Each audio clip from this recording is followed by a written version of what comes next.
The name Vera Wang has become almost synonymous with the words wedding dress, but anyone who really knows the Vera Wang collection knows that her revolutionary designs and refined detailing are about as impressive as a runway as they are her bridal gowns. All right, so joining us now in between her crazy schedule of shows is also Style.com's fashion market director, Rachel Wang. Now, Rachel, give us your best guess. How many shows have you been to this week?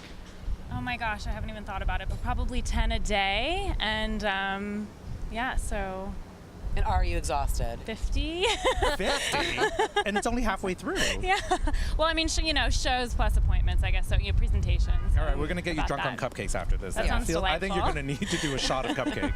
So what's your secret for getting through the day when you have that many shows to go to? Comfortable shoes. Yeah. Definitely. And So breakfast. nappies. Breakfast is very important. Can I ask why the Style.com ladies are always so coolly dressed? Look at you guys. And then Nicole came by today and she had an awesome sweatshirt. I mean, seriously, is there some sort of like, do you guys call each other and text each other in the morning and be like, okay, we got to do this today, we got to do that today? It's called style.com, not boring.com. Oh, snap. Snap, snap, snap. I love that. Okay, so I think we're going to talk about Vera Wang now. Okay, no relation. No Rachel relation. Wang. No relation. Though people ask me all the time, are you related? Oh, really? They do. People not in fashion, but... Okay, so Rachel Wang talking about Vera Wang and not Alexander Wang. This is really about Fashion Week confusion. Yeah. So you were at the show. I was at the show. So tell us what you think. I really liked it. I thought it was really beautiful. I really liked the suiting that started at the beginning of the show and had really, it was masculine feeling, but really feminine details, like ruffles, and then there were some really cute pleated, like, bustier looks, and then the final like gauzy floral long dresses were really beautiful. Now you know the history of Vera, and you do too, Catherine. I mean, covering it in for Style.com for news. I mean, she really has designed every single famous wedding dress that we can think of. How does somebody who has been so synonymous with fairy tale wedding dresses, get her head and wrap it around in a way that to present a ready-to-wear collection every season that is so creative and so different than what you would think? Have you seen Vera Wang and the way she dresses herself? I mean, she's a pretty cool, sometimes out there chick. No one could ever forget that giant belt moment that literally was her entire body. So, I mean, I think, when a woman has a sense of how to dress herself, she has kind of a dark style, and she did an entire, black wedding dress collection. So that translates easily into ready-to-wear. You can have a best of both worlds there. Do you think the ready-to-wear is more her, Rachel, or do you think the wedding dresses are more her? I feel like the ready-to-wear is more her. I mean, she's kind of always dressed in black and has way more of a minimalist vibe than the gowns she designs. Yeah, I think that it feels more of like her creative spawn of like what she sort of fantasizes about. And she's such a fun girl. I have to tell you, every time you hang with her, I can't stop laughing. My cheeks hurt. She's a hoot. She's a total hoot. And she really got started in the industry as an editor. She worked at Vogue. I mean, that's really how she started back in the Diana Vreeland days. And she really got her training there, which I don't think a lot of people realize, that she really went from Vogue to designing. And that's not a logical transition, I think, for a lot of designers today. However, working under Diana Vreeland, I mean, come on, you literally cannot get better training than that. That is true. I have to agree with you. That is absolutely true. What are some of the highlights that you love from the show, Rachel? From the Vera Wang show? Yeah. Yeah, definitely. The opening look was amazing. I loved the blazer with the ruffles, and there could have been some tulle and not feathers, but definitely some interesting stuff there. And definitely the finale looks, the long, sheer floral gowns that I feel like could be amazing for a black tie event, but also like with your gladiator sandals in the summer, just being a hippie girl, and that's it. Okay, Rachel, we're gonna play a game. Okay. Are you ready? Maybe. The game is called Vera Wang Fact or Fiction. Okay. Okay, number one. Vera grew up playing tennis and almost competed professionally after college. Fact or fiction? I feel like that's really random, so I'm going to say fact. It's absolutely not a fact. It is pure fiction. I was going to say fact too. Right? Doesn't Vera that sound was really actually... She seems so athletic. She was like, actually she's so a talented figure skater and Okay. competed professionally throughout her teens. She and her partner placed 5th in the junior pairs competition in the 68 and 69 national championships. Wow. Fun fact. Okay. She Okay. does look like a figure skater, yeah? Number two, Vera has designed costumes for figure skaters including Nancy Kerrigan, Michelle Kwan, and Evan Lysak. Fact or fiction? Is that fact? That is a fact. It's incredible. That is a fact. Really incredible. Okay, number 3. She was an extra in the critically acclaimed film The Joy Luck Club. Fact or fiction? Fiction. That's fiction. That is fiction. I wish. I do too. That would've been a fun cameo. It feels strangely stereotypical, but hey, that's okay.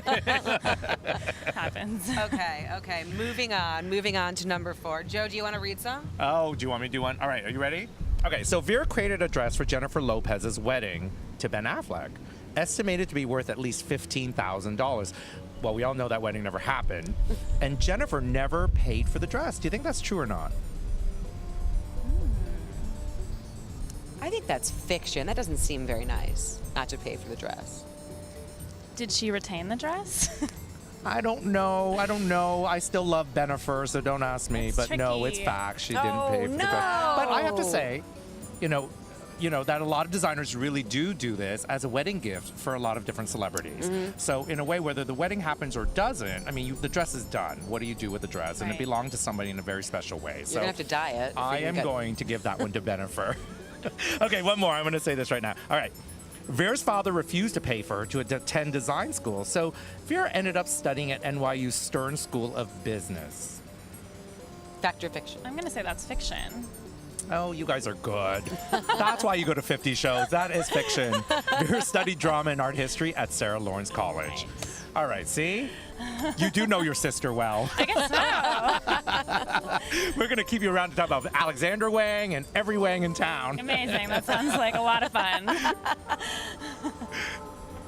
But you know what? Right now, why don't we let everybody have a look at Vera Wang while we sit here and get drunk on cupcakes? That sounds amazing. I'm Amazing. starving. Perfect.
And Catherine, you were just talking to me about a big hair trend on the runway, and that was Mm-hmm. normcore hair, and of course Vera had to do it. I mean, how beautiful did those girls look? Fantastic. And I it was loved it. so kind of, because the looks are dark and, kind of billowy and the disheveled hair. It's just, it all works together. And all in your favorite color, black. All my favorite color, the only color. Okay, so of course all the action on the runway isn't just where it's going on. There's also a lot going on in the front row. So of course our own backstage correspondent moved to the front, June Ambrose, to see what was happening at Vera Wang, and she's bringing to us some of the reactions from the show. Tell me what you thought about the show. Oh, I thought it was so beautifully done. Just beautiful. It was very poetic, as Vera tends to be. But I love the layering and the use of embellishment and the way that the clothes stood out from the body. I thought it was quite gorgeous and elegant and magical. Thank you. Yeah. Those sheer florals with like little peaks of other incredibly exquisite and fine fabrics. It was stunning. It was stunning. Took It was. your breath away. It really did. And everyone needs the vests with the embroidery, the black embroidery on agree. They're amazing. You can wear that with absolutely every outfit of yours. Like it's excellent. Thank you. I know you like a vest. Oh, you know I do. Uh-huh. And a ruffle. Yes, yes. Yes, a confined ruffle with that. Tell me a little bit about your inspiration. Well, I don't like to use the word of beheaded queens, but it really had a bit of a Marie Antoinette influence, and the garden of the Tuileries or Versailles or the Luxembourg Gardens in Paris is sort of like Paris in a goth sense, perhaps. And it was meant to be about the many sides of a woman, the very tailored and controlled and buttoned up side of a woman, and then it was the side that eventually became looser and easier and more negligee and There was more. a sense of romance there. Yes, Yeah, there was there's a love sense affair of going on. romance, and it was a sense of the kind of stages she was going through. And it went from, I think, very, very controlled and very tailored pieces to, by the end, very, very flu and very romantic. Well, it was everything. Thank you so much Thank for you. that stunning Thank you so collection. much, Thank guys. you. All right, well, Rachel, thank you so much for stopping by to talk about your fashion sister, Vera Wang. And I know you have to get to your 11th show of the day, maybe? Yeah, something like Oh, that. gosh. Anyways, you know what? You're going to have so much fun, but thank you for coming to our windy rooftop. Thank you so much for and having hanging me. with us.